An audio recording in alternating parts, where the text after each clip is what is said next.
Bismillahirrahmanirrahim. Alhamdulillahi Rabbil Alameen. Sallallahu Alaihi Wasallam and Nabiyyina Muhammad wa alihi wa sahbihi wa salam. Amma ba'd. Hello, my brothers and sisters in Islam. I am going to, inshallah wa ta'ala, briefly share with you my story of how I came to Islam. Or better yet, how Allah Azza wa Jal granted me hidayah to show me the straight path. Alhamdulillah. My name is Abu Ismail Ibrahim. I am from America, from the state of California, and specifically from San Francisco, the very famous city that most of the whole world knows about, with the big golden bridge. Yes, that's San Francisco. Alhamdulillah. It's a beautiful place.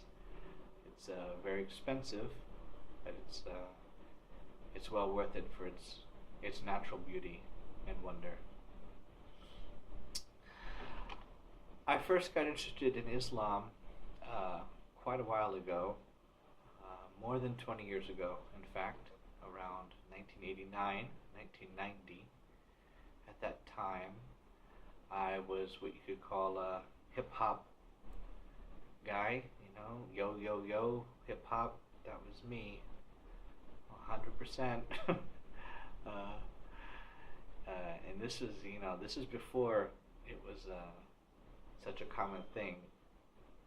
I was probably the only person in my area to be of my background that was into this.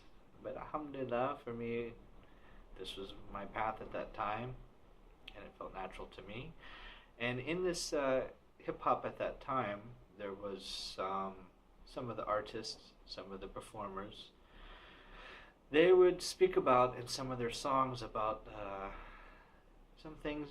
They would talk about Allah and having knowledge and wisdom and some other things like this. And it was all kind of done in a code-like way. And it made me interested to know, what are these guys talking about?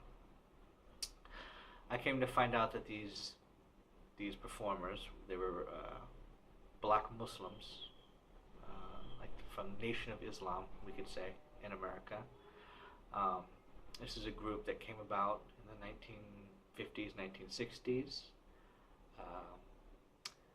We know now that they're not really Muslims. They claim to be Muslims, and inshallah, they're shown the clear path. But from what we know, and from what the scholars tell us, they're not following Sunnah Islam. And they have some tenets that are commendable, alhamdulillah, but may Allah bring them to the straight path, inshallah. So, some of the artists have some concepts about Allah, and they put it into their music. And when I heard this, it was interesting to me, and it just made me curious. What are these guys talking about? Around that time, same time, 1990, I believe, we had a choice of a book to read in high school, and there were several choices, and one of the choices was the autobiography of Malcolm X. And alhamdulillah, this book has brought more people to Islam. Allah knows best. This book has been very influential in many people's journey to come to Islam. Malcolm X was one of the big members of this Nation of Islam group in the 1960s. He came from a troubled background when he was younger, involved with crime and drugs and drink and things of this nature. He got interested in this Nation of Islam, and it helped bring about some changes in his life. And then later on in his life, he became aware of Sunnah Islam, Sunni Islam, and he was able to do Hajj. His description of Hajj in his book, in his autobiography, it was very moving to me, and it's been very moving to countless others. his description of going for Hajj and being a black American man. And in that time, there was so much blatant racism in America. And to go to Hajj and sit with Muslims that look like me, Muslims that look like from Indonesia, Muslims from Africa, Muslims from Sudan, Muslims from all over the world. His description of this was very moving to me, and it really opened my interest to Islam even more. It sounded like something perfect, a perfect way of life and a perfect way of living. So at that time, this is the early 90s, there's no internet at this time, or maybe it was just beginning. It was only text on a screen. I didn't know any Muslims, personally. I didn't know where there was any masjid in California. I didn't know what to do with my interest. I did pick up a book or two and read a little bit about it, but I didn't know what to do with my interest. At this time, I was in high school still, and I was facing some of my own struggles and difficulties, and wish I could go back and do some things again and be a better student.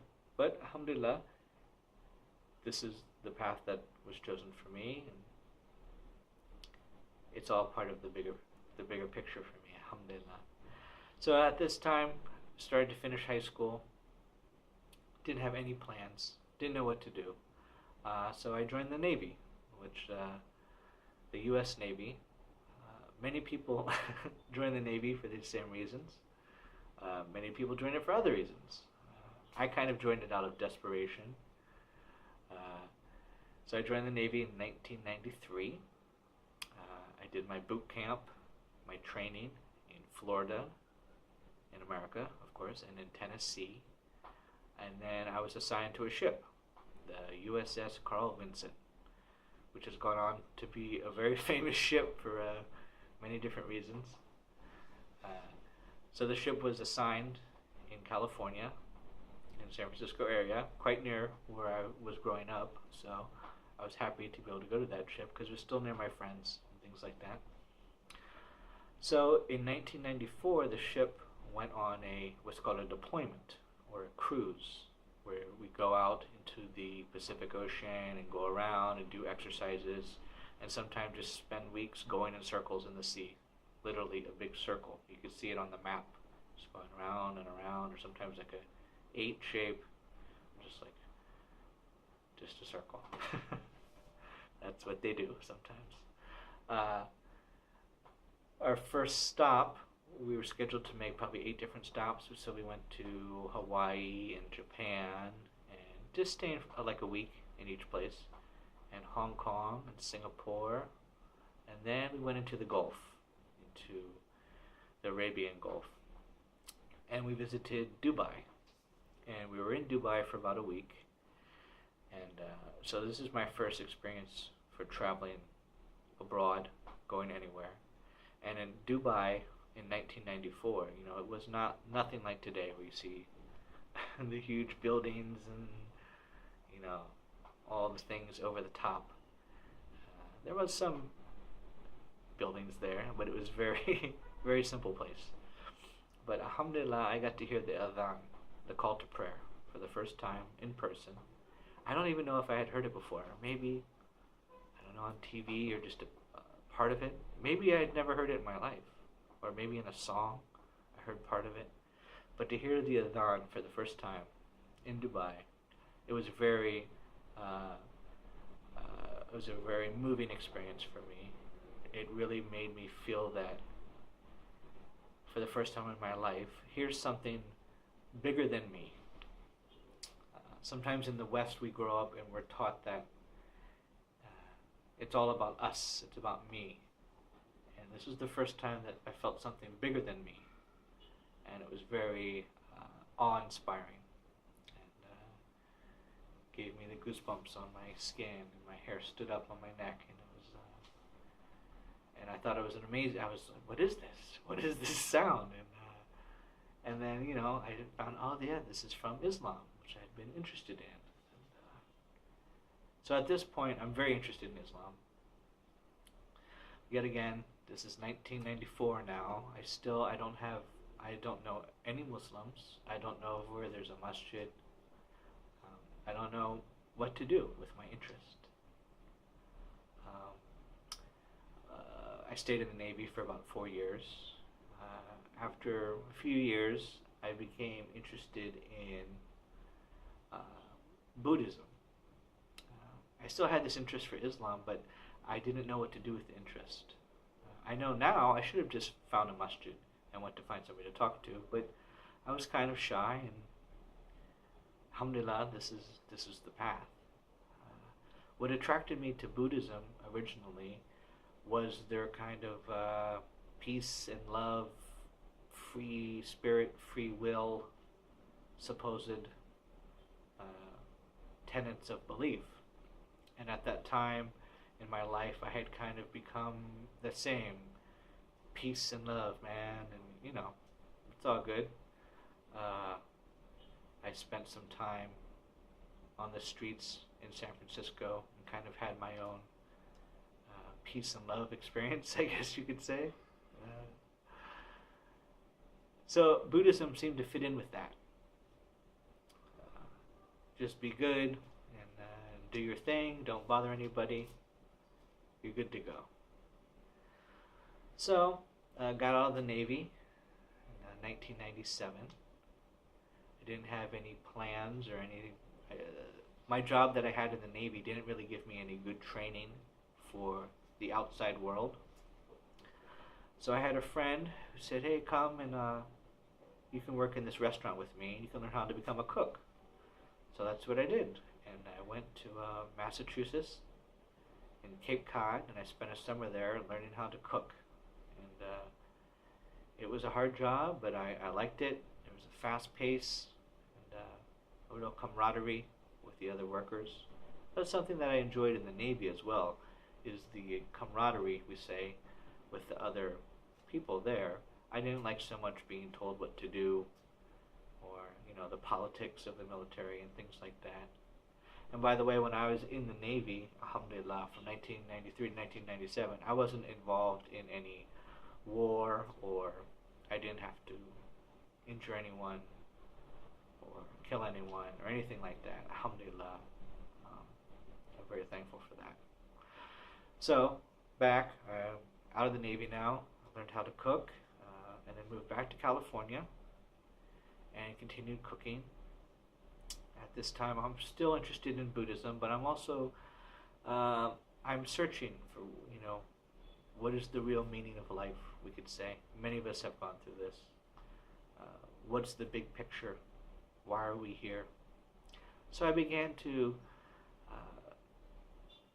research other religions besides Buddhism. Looked into Judaism and more into Christianity. My family was Christian, but we very rarely went to church, or very rarely talked about anything religious. It was more just in name. We were Christian. I also studied the stars and the magic, and I looked into everything. But what I was still most interested in at that time was Buddhism. So this is the late 90s now. I had always been kind of involved with music, that hip-hop that I was interested in before, and then it turned into some other music, and then I became a DJ, DJ whatever, and then traveled to England to pursue that a bit.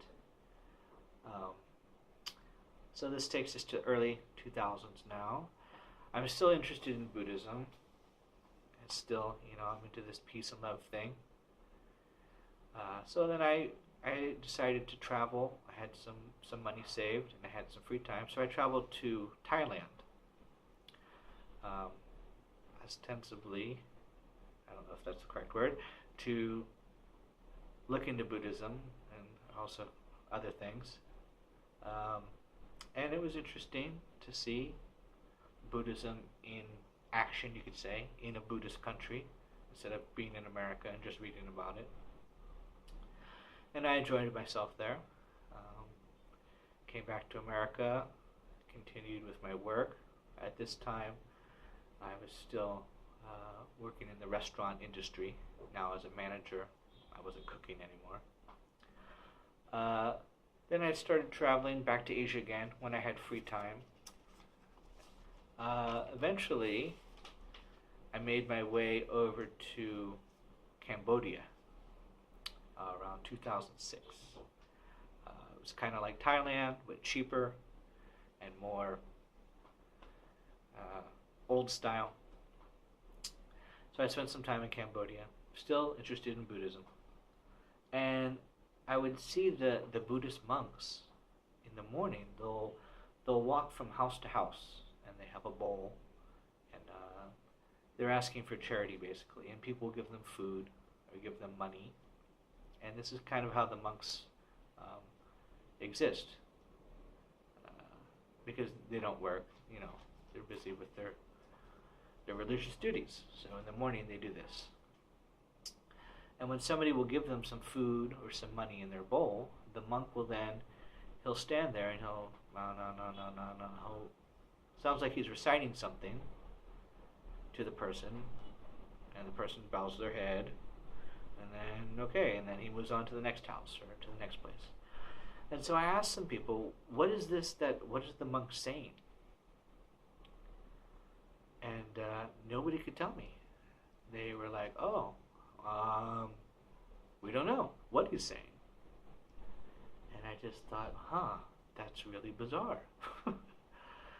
You're helping people and they're saying something to you, but you have no idea what they're saying.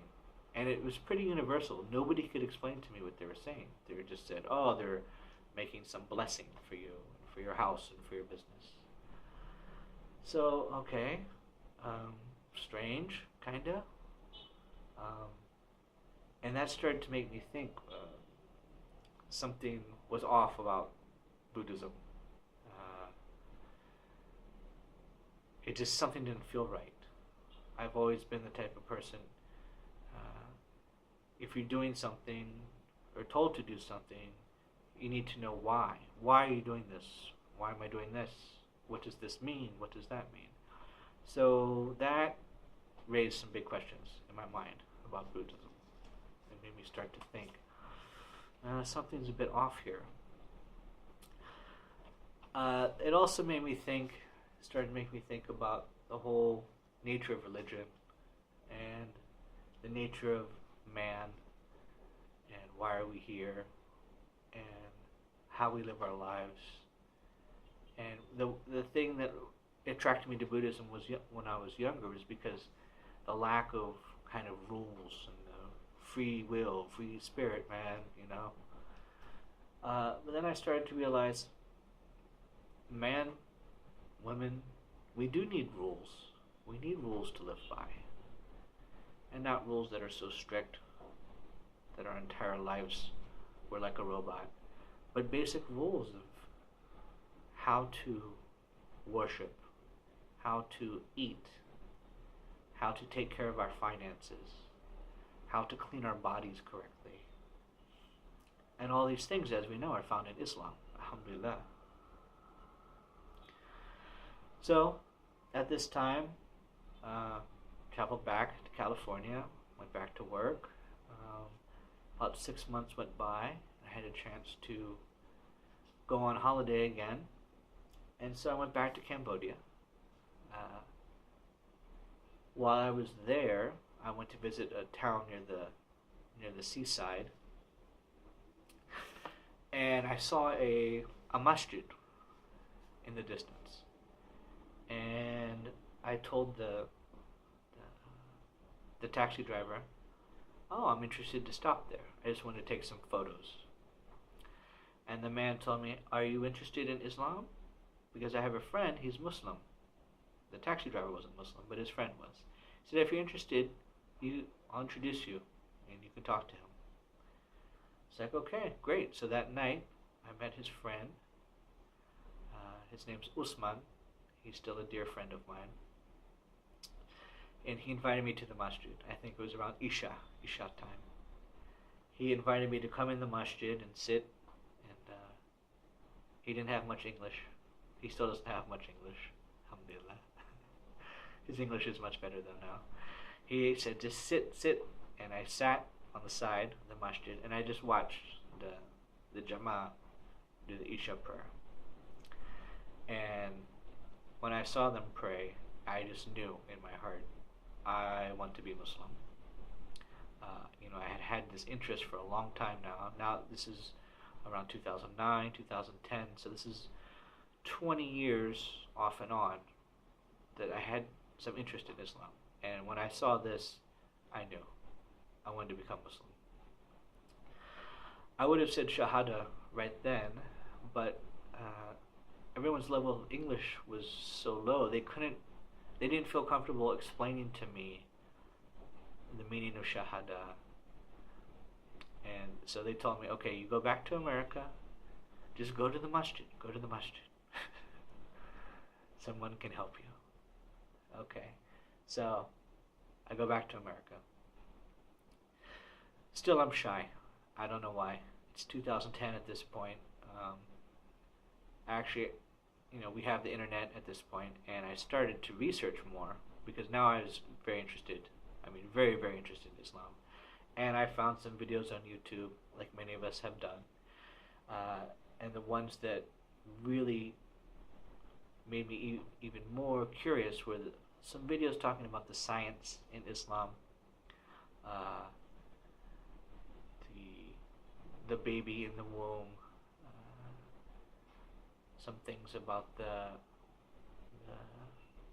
universe that are in Islam, that are all real science-connected things. So I'm back in America, but still shy to go to masjid. 6 months later, I had a job that enabled me to travel at that time. So, hey, let's go back to Asia again. So I'm in the airport in America, in San Francisco, waiting for the plane in the waiting area, and I look to my side and I see a Muslim. He's dressed like this. He's got a big beard, cap on his head, sandals. And in America, in the airport, you never see this. This is very rare to see.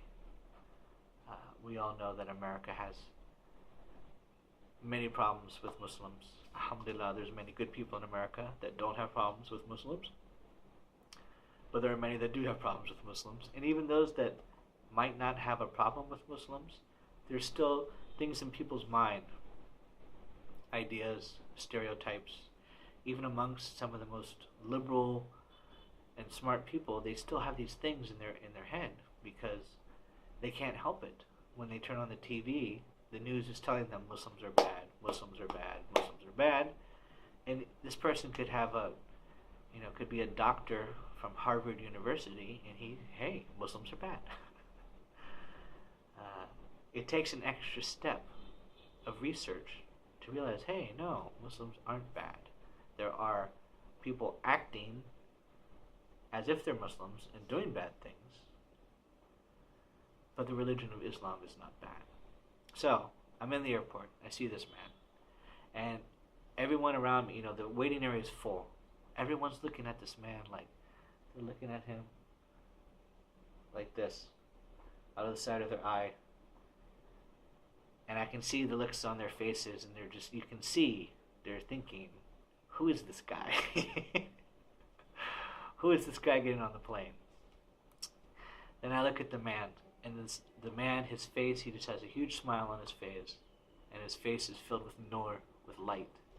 And you can tell, he knows people are looking at him, but he doesn't care. He doesn't care at all. So we board our plane. We're flying to Asia. Usually when you come from California, you will transfer planes in Taiwan. So I see this man in the airport, and I approach him, and I say, Assalamu alaikum. And he says, wow, mashallah, how do you know Assalamu alaikum? And I said, oh, well, I've been interested. I once you become interested in Islam, you find out about Assalamu alaikum. Even people that aren't Muslims know the greeting. And I told him, oh, I've been interested in Islam for a long time. So I sat with him there in the airport, and we talked for at least an hour. He's a very kind man. He's a doctor on his way back to Japan. He was an engineering instructor in Japan. Yeah, this man was from Bangladesh. So I told him I was interested in Islam. I wanted to become Muslim. What do I do?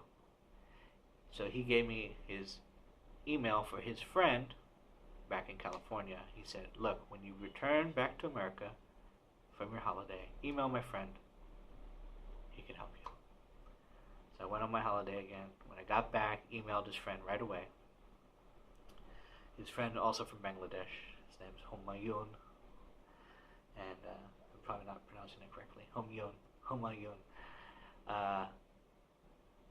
Contacted him, went and met him, and he took me to masjid, and it was just me and him in the masjid, and he explained shahada to me, and I said my shahada then in 2010. Alhamdulillah. It was just me and him in the masjid, no video, no cameras, and I'm very thankful for that, because it was a moment for just me and for Allah. This wasn't a moment to put on the internet or to put onto Facebook, which many of us do. Alhamdulillah, there's nothing wrong with that. But for me personally, it was something I'm glad that there's no audio video record of me saying Shahada because it's just between me and Allah. Alhamdulillah. So after saying my Shahada, I had some difficulties, which many new Muslims go through. Even Allah has said He will test some people.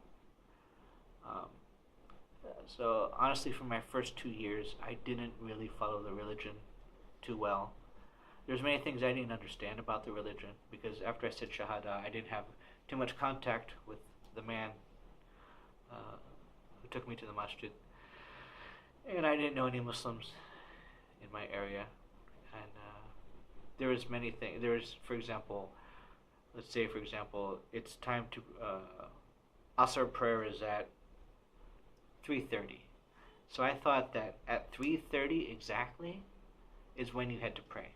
So it would be 2:29, and I would be getting ready, and I'd be watching the clock, and I'd be like 5, 4, 3, 2, 1, Allahu Akbar. Because I didn't know. Nobody had explained it to me. And, I knew that we had times to pray, and I thought you must pray at that time. But as we all know, Islam is easy. Islam doesn't have things like that. Alhamdulillah. But we all need to help new Muslims. Not be too strict with them and give them too much information, because that's going to be difficult for them to take in. But to also not just let them figure things out on their own. We need to show new Muslims the Sunnah, but do it in a calm and gentle way. Inshallah. Alhamdulillah. So, after a few years, I did start to understand more about the Sunnah and just how to pray correctly and follow the tenets of our faith. Alhamdulillah. 2013, I was able to visit Indonesia, and I met my wife at that time. Alhamdulillah. We were married 2013 in Jakarta, Indonesia. I didn't have any real plans of what to do, so I had to offer to teach English in Cambodia, because from all my previous visits to Cambodia, I had met some other Muslims there in the capital, in Phnom Penh, and I had to offer to go teach English there. So my wife and I, after getting married, we moved to Cambodia, and we faced some tests and trials there. Alhamdulillah. We both were teachers there. We met a lot of good people in the community there. And we stayed there for 2 years. Around 2 years. During that time, I learned about hijrah, making hijrah, and what does this mean, how this is important for Muslims.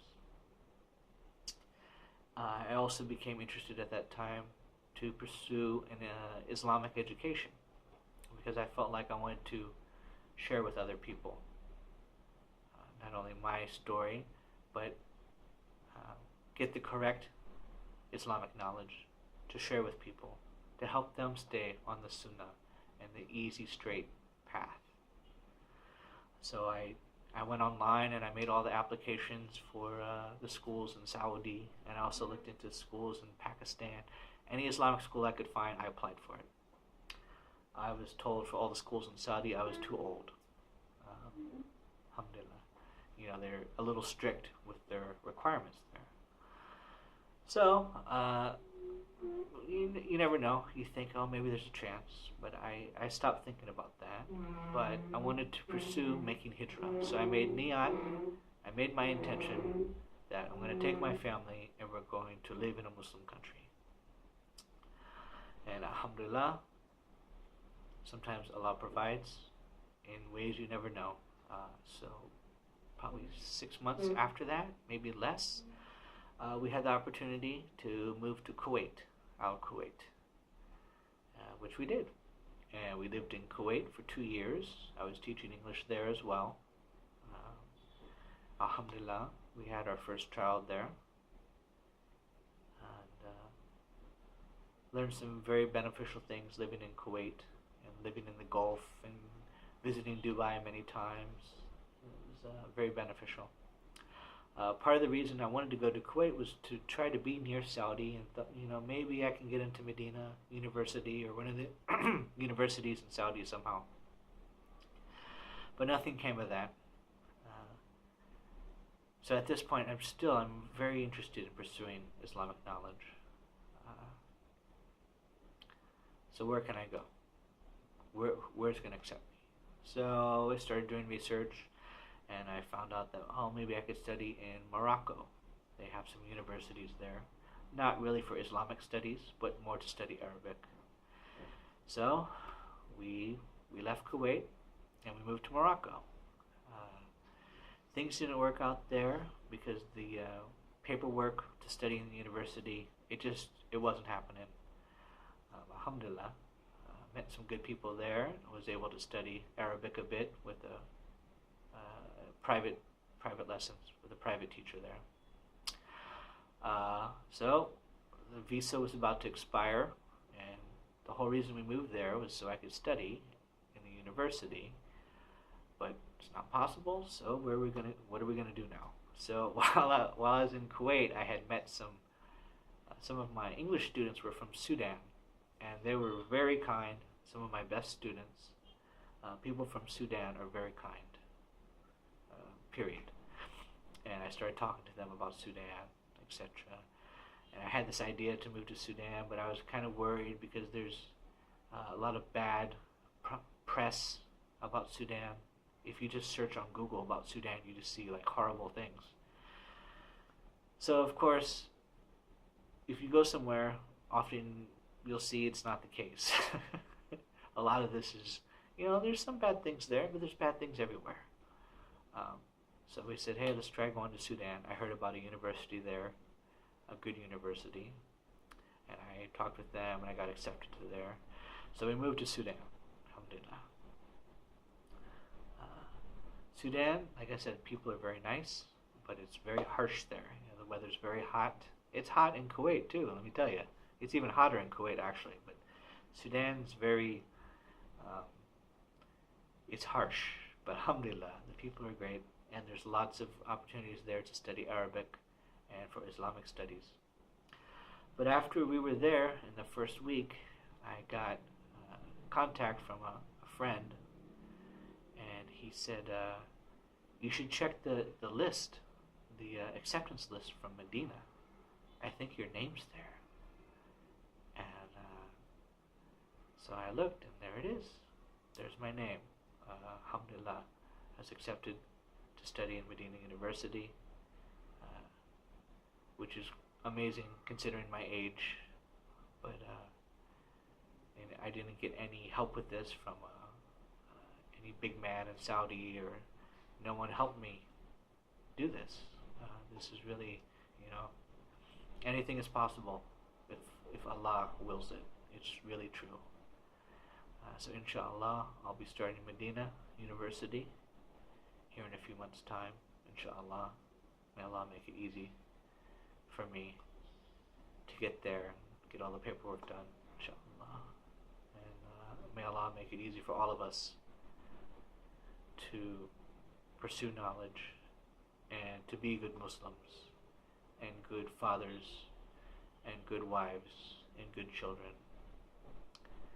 And let's all try our best to help the Ummah, inshallah. Thank you for your time. Anything I said that was good and correct is from Allah. Anything that I said that was bad or not correct is from the Shayateen. Assalamu alaikum wa rahmatullahi wa barakatuh.